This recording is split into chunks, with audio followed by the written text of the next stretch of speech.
Hey everyone, this is Evan with Fishing Life 101, and today we are going to talk about respooling a spinning reel.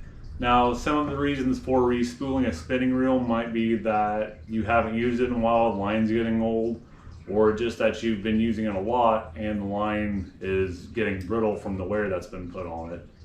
Another reason could be, and this is why I am respooling it today, is that I don't have enough line on the spool.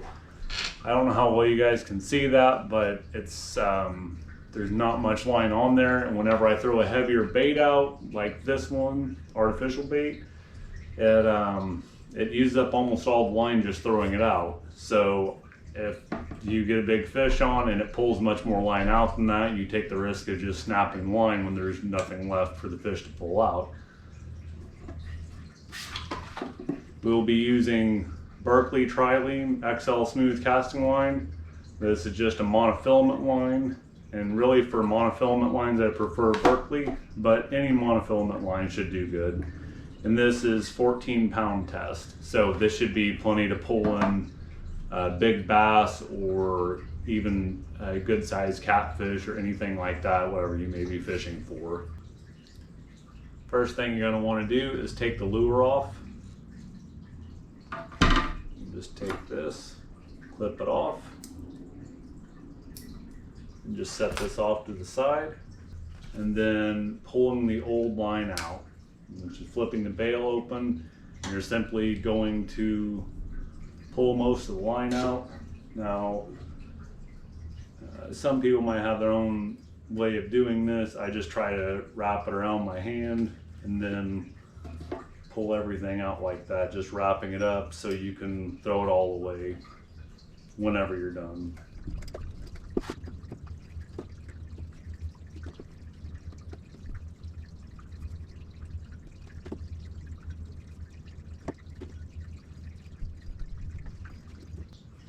Now when we get down to the end, depending on how thick the line is, we'll have to cut it, or with this line, since it's not very heavy test, just pull it apart.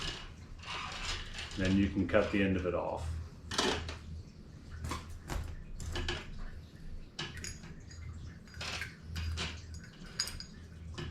Then now the spool is clean, so now we can begin respooling.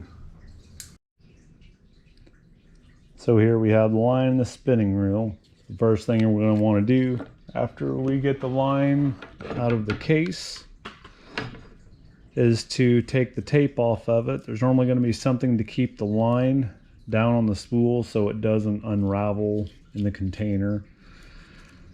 We want to take the line out, and we're going to put the rod out here. Put this up for you guys to see. And we're going to want to feed this through the line through the tip of the rod. This will make it easier to spool the rod. So we're just going to follow it through the eyelids.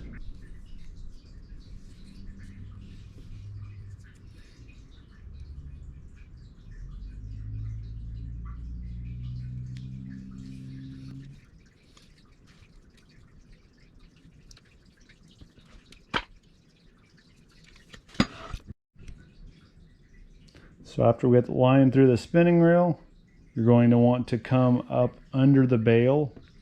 Bail is just right here. Now this is an important part with spooling a spinning reel. You're going to come over here and then just cross the lines like this.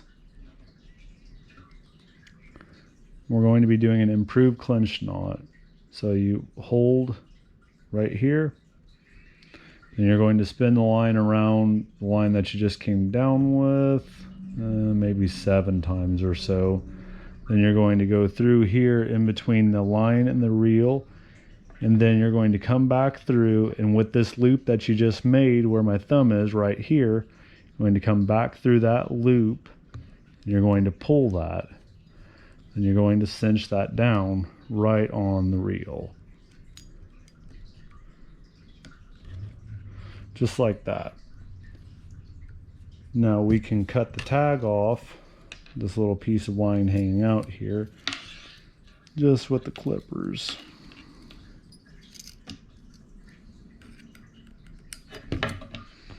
So just like that. So now we can take the line, but as you can see, it's rather loose. So this is going to be hard to spool since the line is just going to be loose like this. It works better, I believe at least, whenever you keep the line where it just rolls off of the reel like this, as opposed to the reel sitting here and the line just coming up from it like that. So what I like to do, I'll get this re-spooled a little bit, is to put a pin through here. You can take a pen or a pencil just like this, and you can push it through right here. That will let it spin off like this and give a little bit of resistance too. So now we are spooling the line back on the reel. So it is the easiest having two people. That way one person can hold on to the spool and keep some resistance on it. That helps the line from flipping and getting tangled on the rod whenever you're reeling like this and getting tangled on the pencil. But if you be careful, like if you're careful with this will work too.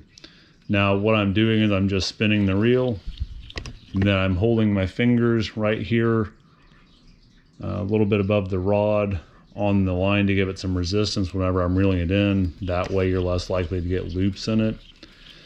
We're just going to spin it until we have a decent amount of line on the reel. I'll show you how you know how much you need to have.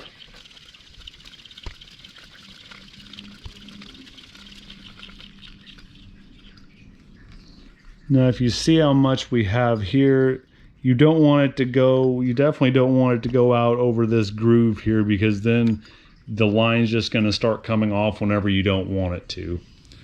So we're going to stop there. We have enough spool on this reel, and then I should have enough still on this spool to go ahead and spool another reel that I want to. So what we're going to do is that we're going to cut the line off. Bring this rod back here and set it down. I'm going to take the line, then clip it off. And then we are ready to tie the bait back on. And then really after that, we are finished re-spooling the reel. Hey guys, hope you enjoyed watching this video about re-spooling a spinning rod. In the future, I will be doing one about spooling a bait casting rod. It specifically will be an Garcia 6500. So stick around for that, and many other videos in the future. So if you like this video, please give it a thumbs up and click subscribe. We'll see you in the future, guys. Thank you.